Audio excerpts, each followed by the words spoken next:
The conference room at the Marriott had finally emptied, leaving behind the usual debris of a corporate strategy retreat: coffee-stained napkins, forgotten pens, and the lingering smell of overpriced catering. I loosened my tie and checked my phone. 9:15 p.m. Sarah would be getting Ethan ready for bed soon, probably letting him stay up a few extra minutes to say goodnight to Daddy over FaceTime. 14 years of marriage had taught me the rhythm of our household.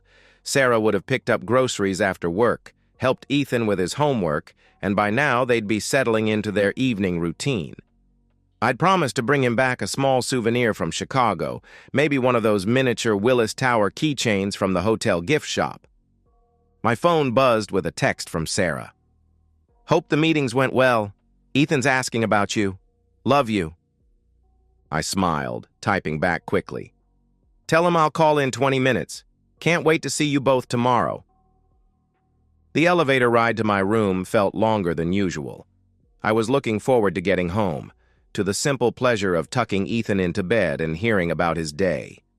At 8 years old, he still believed his father could fix anything, solve any problem. That faith was both humbling and motivating. It made me want to be worthy of it. I had just kicked off my shoes when my phone rang. The caller ID showed Jim Morrison, our neighbor across the street, a retired veteran who kept an eye on the neighborhood with the vigilance of a man who'd seen too much chaos in his younger years. "Hello, Jim. Everything okay?" I answered. Jim's voice was shaky, uncertain. "Hey, I'm not sure how to say this, but I think something's wrong at your house." My stomach dropped. "What do you mean?" "Your boy's been screaming for hours," Jim explained. "I can hear him through the windows. No lights came on, no one's come in or out. I think he's locked in there alone." The words hit me like a physical blow. I sat down hard on the hotel bed, my mind struggling to process what I'd just heard. "That's impossible. Sarah's home. She just texted me an hour ago." "I'm looking at your house right now," Jim replied. "Her car's not in the driveway, hasn't been since this morning, but I can hear Ethan crying and it's been going on for a long time." My hands were shaking as I tried to call Sarah, straight to voicemail. I tried again. Same result. The third time, I didn't even wait for the beep. "Jim, I'm 3 hours out. Can you—" I started. "I already tried knocking," Jim interrupted. "The door's locked and I can't see inside. I didn't want to break in without talking to you first." I was already grabbing my keys, my mind racing. "Break it down. I don't care about the door. Just get to my son." "Already on it," Jim said. "I'll call you back." The drive home was a blur of highway lights and mounting panic. I tried Sarah's number dozens of times, each unanswered ring amplifying my fear and confusion. Where was she? How could she leave Ethan alone? This wasn't like her, or at least it wasn't like the woman I thought I'd married. I called her best friend, Kelly, hoping for some explanation. "Oh, hi," Kelly answered. She's not available right now." "Kelly, where is she?" I demanded. "Ethan's alone at the house." Silence. Then, in a voice that cracked with guilt, She's with someone. A friend. They went to dinner and—" "She left our 8-year-old son alone to go on a date?" I cut her off. "It wasn't supposed to be all night," Kelly said defensively. "She said she'd be back by 7, but then they went to his place and—" I hung up. The betrayal wasn't just infidelity. It was the abandonment of our innocent child. In that moment, I understood that the woman I'd shared my life with for 14 years was capable of something I never could have imagined. I pulled into our driveway at 12:30 a.m. to find Jim waiting on the porch, his weathered face grim. The front door hung open, the frame splintered where he'd kicked it in. "He's okay," Jim said quickly. "Scared, hungry, but okay." I gave him some water and a sandwich. I found Ethan curled up on the kitchen floor, still in his school clothes, his face streaked with dried tears. An empty wine glass sat on the counter, evidence of Sarah's priorities. When he saw me, he scrambled to his feet and ran into my arms. "Daddy, I was so scared," Ethan sobbed. "Mommy didn't come home, and I couldn't reach the phone, and I thought—" "Shh, it's okay," I whispered, holding him tight. "I'm here now. Everything's going to be okay." But as I held my son, both of us shaking, I knew that nothing would ever be okay again. The woman I'd trusted with the most precious thing in my life had abandoned him for her own selfish pleasure. Some betrayals can never be forgiven, and some marriages can never be saved. That night, as I tucked Ethan into my bed so he wouldn't have to sleep alone, I made a decision that would change everything. Sarah had shown me who she really was. Now I was going to show her the consequences of that choice. After ensuring Ethan was safely asleep at Jim's house, I stood in my garage, holding a Louisville Slugger that had been gathering dust since my softball days. The weight felt familiar in my hands, comforting in a way that probably should have concerned me. But concern was a luxury I couldn't afford anymore. The 15-minute drive to the Riverside condominiums gave me time to think. Not about reconciliation or working things out. Those possibilities had died the moment I found my son crying on the kitchen floor. No, I was thinking about consequences, about what happens when someone abandons their child for selfish pleasure. I wasn't some hothead looking for a fight. I was a father who'd discovered that his wife was capable of unforgivable cruelty. The cold calculation that had replaced my initial panic surprised me. I wasn't thinking like a husband trying to save his marriage. I was thinking like a man who'd learned that some people deserve exactly what they get. The condo complex's security gate was laughably easy to bypass, a simple matter of waiting for another car to exit and slipping through behind them. I parked 3 spaces down from the unit Kelly had reluctantly provided the address for, taking a moment to study the building. Music drifted from the second-floor unit. Jazz. Sarah always said she hated jazz. I climbed the stairs slowly, the bat hanging loosely at my side. My knock was measured, controlled, the knock of a man who'd moved beyond caring about social niceties. Sarah answered the door in a silk robe I'd never seen before, her makeup smudged, her hair tousled. For a moment, she looked like she'd seen a ghost. "What are you doing here?" she asked. I walked past her without answering. The apartment was exactly what I'd expected. Modern, sterile, the kind of place a man buys when he's more interested in impressing women than building a life. The younger man emerged from what I assumed was the bedroom, wearing only boxer shorts and a confused expression. "Who the hell are you?" he demanded. "I'm the father of the 8-year-old boy you helped abandon tonight," I replied calmly. His confusion shifted to understanding, then to fear as he noticed the bat in my hand. "Look, man, I didn't know—" "You didn't know she was married?" I interrupted. "You didn't know she had a child? Or you didn't know she'd left him alone and screaming while she came here to f*** you?" "I swear, I didn't know about the kid," he started. I moved faster than he expected, the bat connecting with his ribs before he could raise his hands. He doubled over, gasping, and I followed up with a measured blow to his shoulder. Not enough to cause permanent damage, but enough to ensure he'd remember this night for a long time. "Please," he wheezed. "I'm sorry. I'm sorry."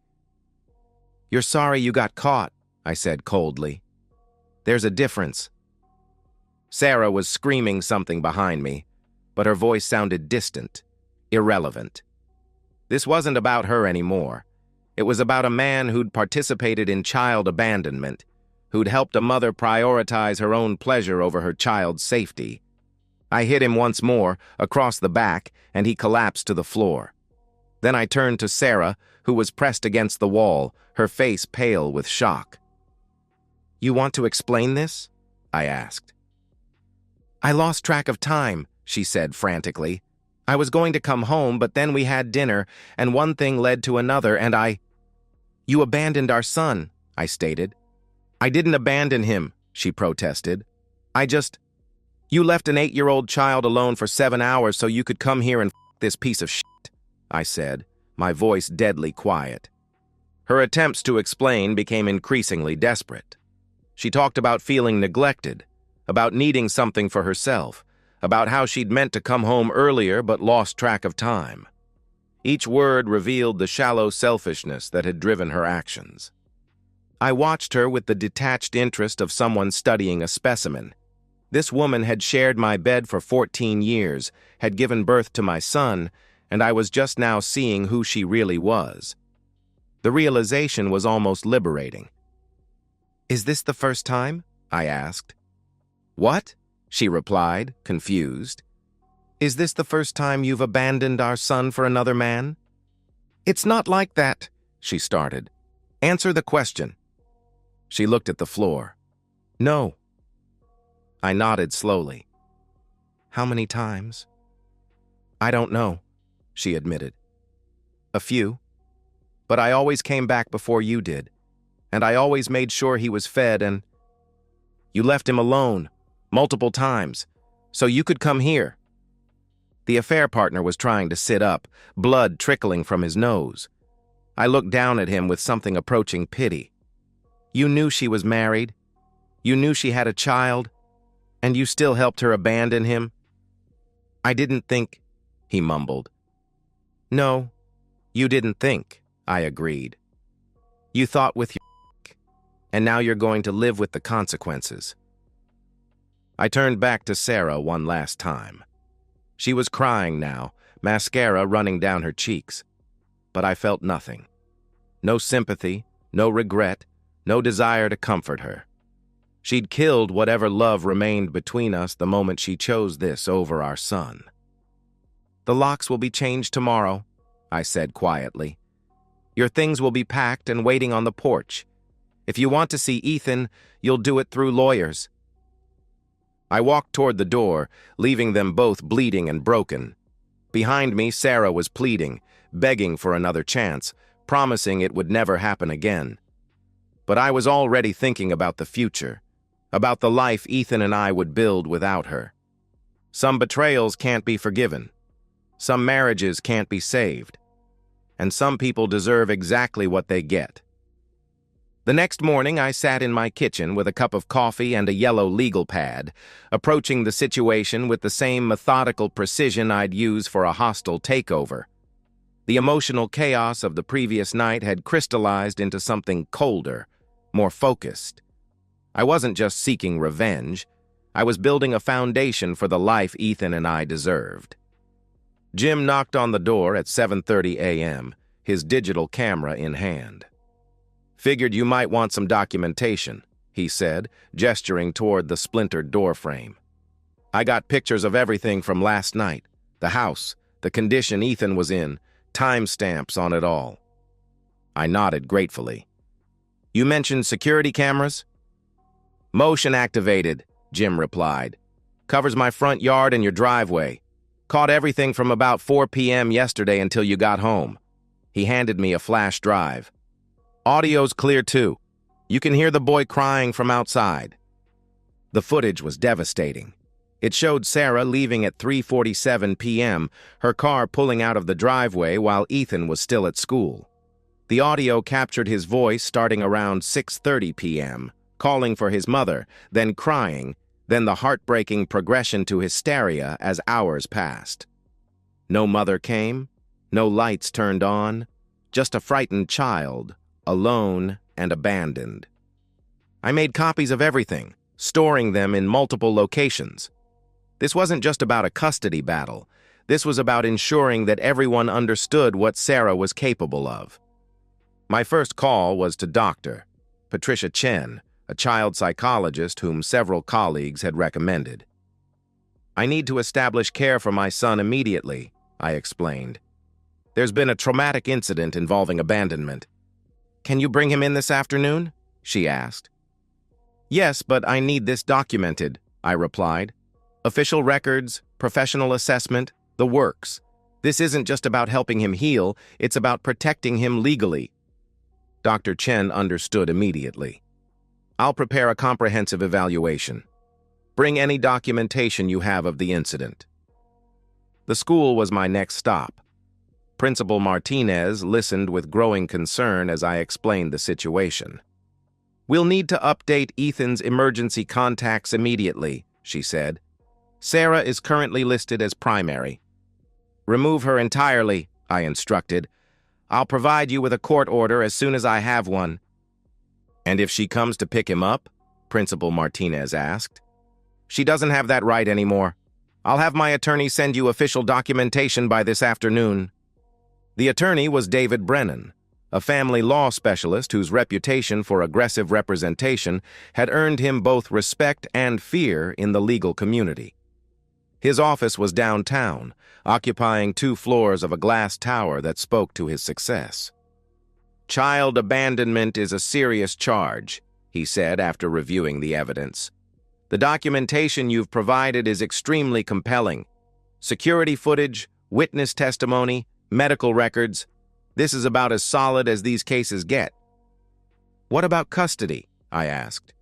"With this evidence?"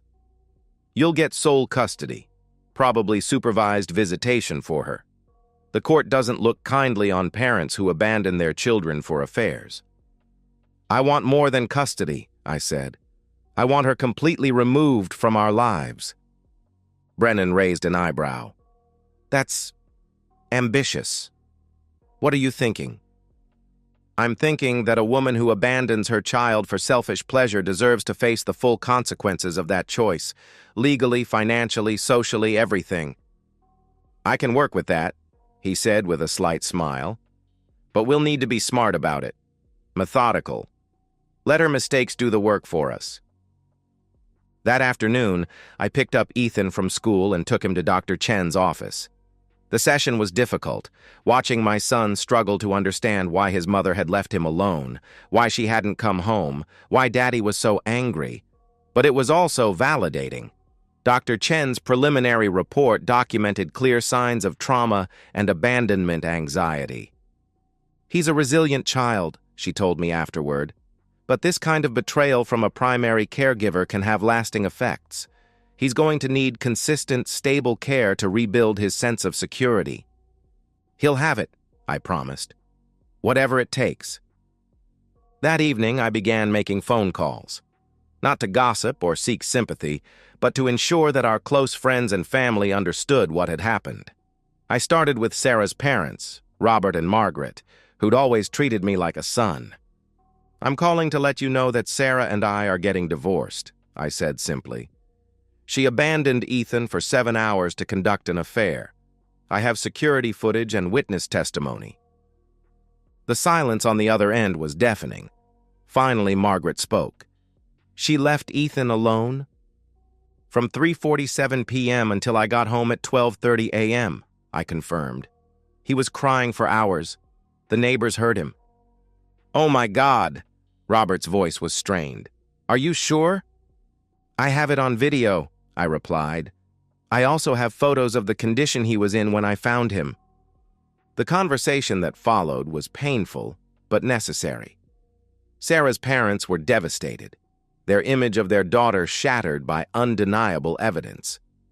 By the end of the call, they'd asked if they could maintain a relationship with Ethan, expressing their intention to have serious words with Sarah. I called my own parents next, then my sister, then our close friends.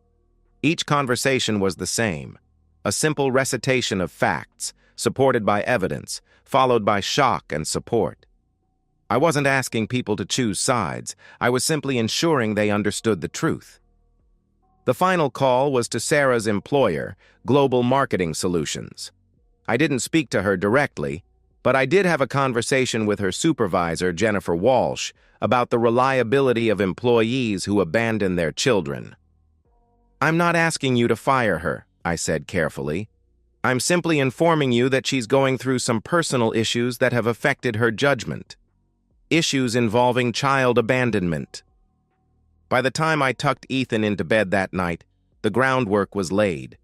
Tomorrow, Sarah would wake up to discover that her world had begun to crumble.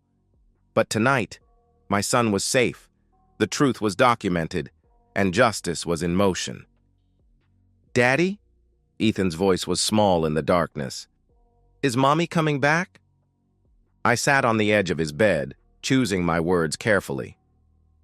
Mommy made some very bad choices, buddy. But you're safe now, and that's what matters. Did I do something wrong? He asked. No, son. You did nothing wrong.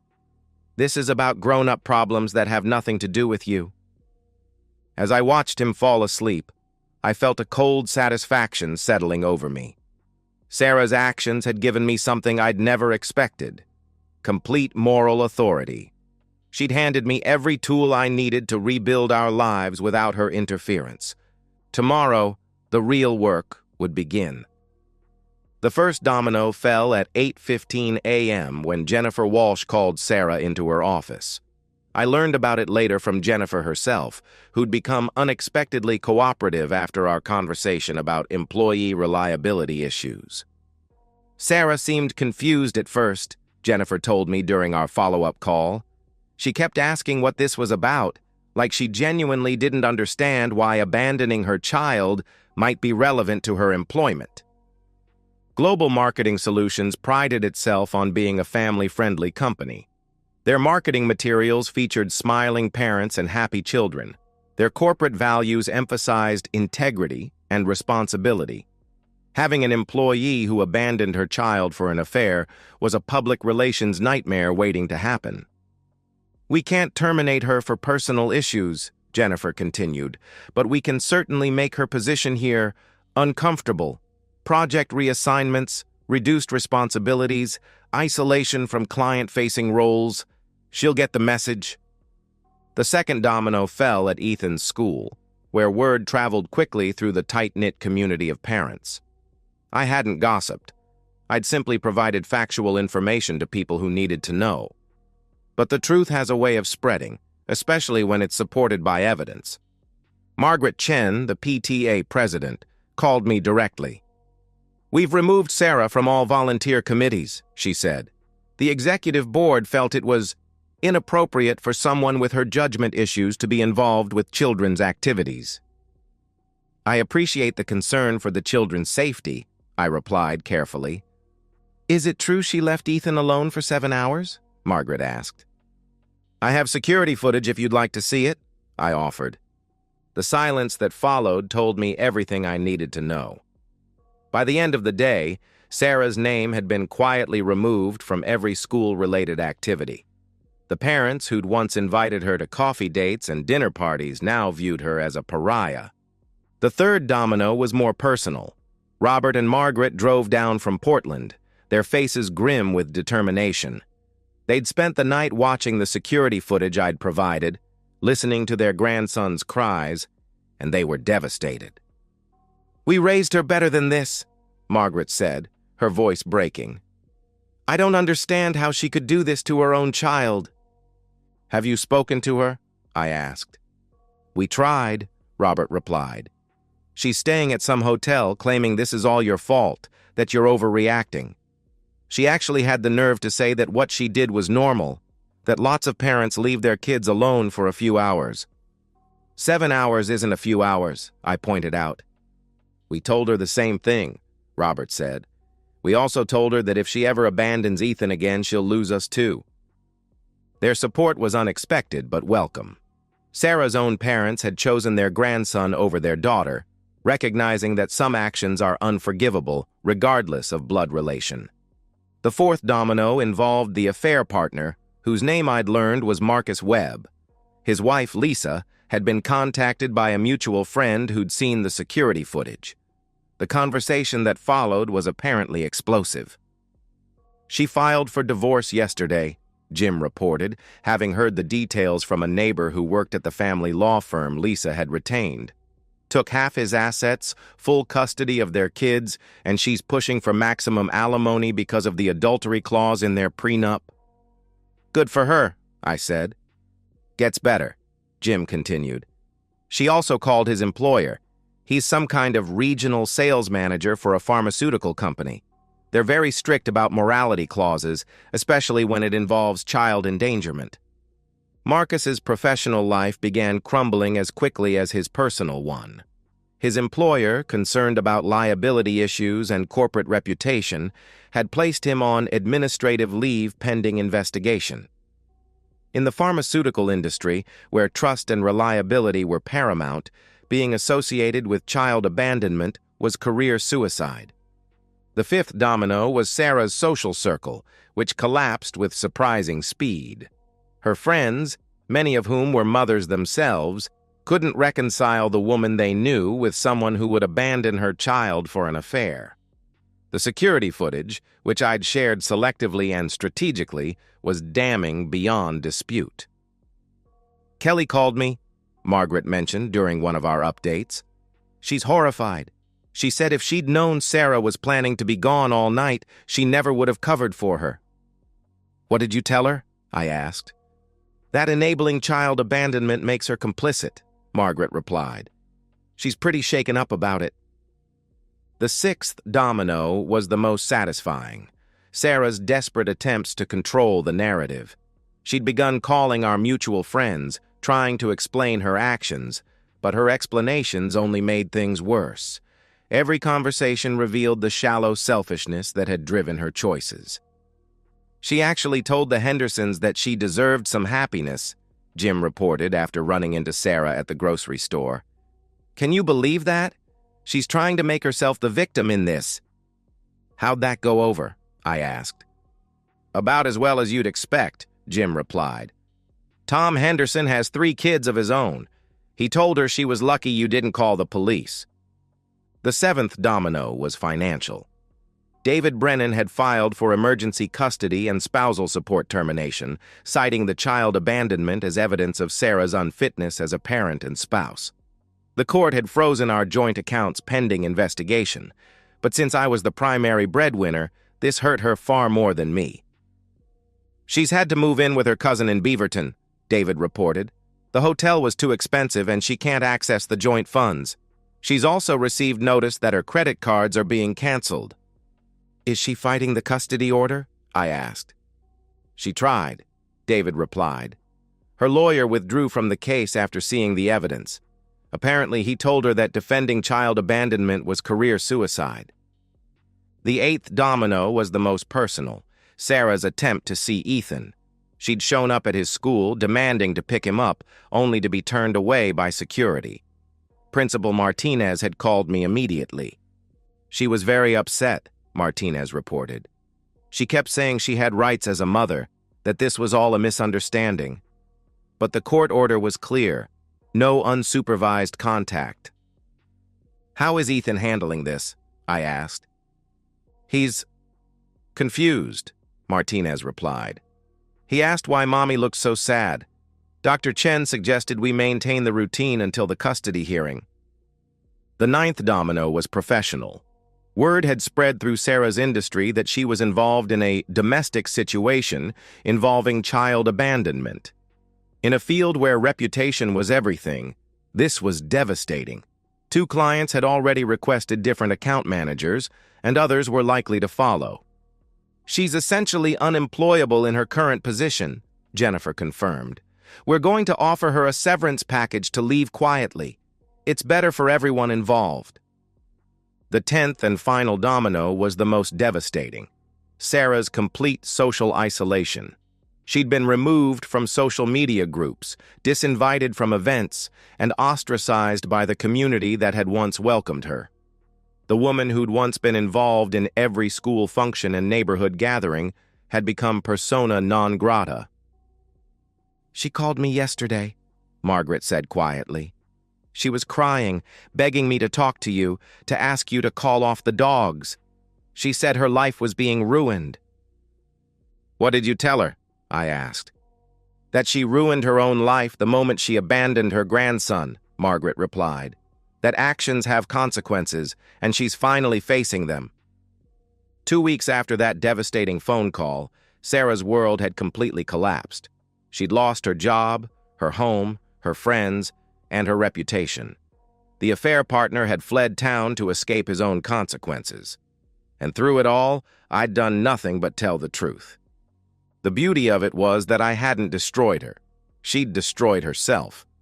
I'd simply ensured that everyone knew what she was capable of. The rest was just the natural consequence of her choices. That evening, as I watched Ethan play in the backyard, I felt a deep satisfaction. Justice had been served, not through violence or revenge, but through the simple power of truth. Sarah had shown everyone who she really was, and they'd responded accordingly. Some betrayals can't be forgiven. Some people can't be redeemed. And sometimes, the best revenge is simply stepping back and letting someone face the consequences of their own actions. 1 year later, I sat in the same chair where I'd made those first phone calls, but everything had changed. The house was brighter somehow, filled with the laughter of a child who'd learned that his father's love was unconditional and protective. Ethan had grown into a confident, secure 8-year-old who understood that some people weren't worthy of trust, but that didn't mean the world was unsafe. The divorce had been finalized 6 months ago. David Brennan had been right. The documented evidence of child abandonment made the legal proceedings straightforward. I'd received sole custody with Sarah, granted minimal supervised visitation every other weekend. She'd used it exactly 3 times. The most unexpected validation came from a phone call I received last month. Robert and Margaret had contacted me after cutting all ties with Sarah, unable to reconcile with a daughter who could abandon her own child. "We've been thinking," Robert said during our brief conversation. "We know this might be awkward, but we'd like to maintain a relationship with Ethan. We're his grandparents, and what Sarah did, it doesn't change how we feel about him." "Of course," I'd replied. "He needs all the love he can get." Their support had provided a validation that transcended legal victory. Even Sarah's own parents had recognized that some actions are unforgivable, that blood doesn't excuse the inexcusable. Sarah's complete downfall had been more thorough than I'd imagined possible. She'd lost her job at Global Marketing Solutions, accepting a severance package to leave quietly. Her attempts to find similar work had been unsuccessful. Word travels fast in professional circles, and abandoned child for affair isn't the kind of reference that opens doors. She'd moved to Seattle, I'd heard, living in a studio apartment and working retail. The woman who'd once coordinated charity galas and hosted dinner parties was now folding clothes at a department store. Her social media presence had vanished, her old friends had moved on, and the life she'd built over 14 years had crumbled to dust. Marcus Webb had fared even worse. His wife's divorce had been brutal, taking half his assets and full custody of their children.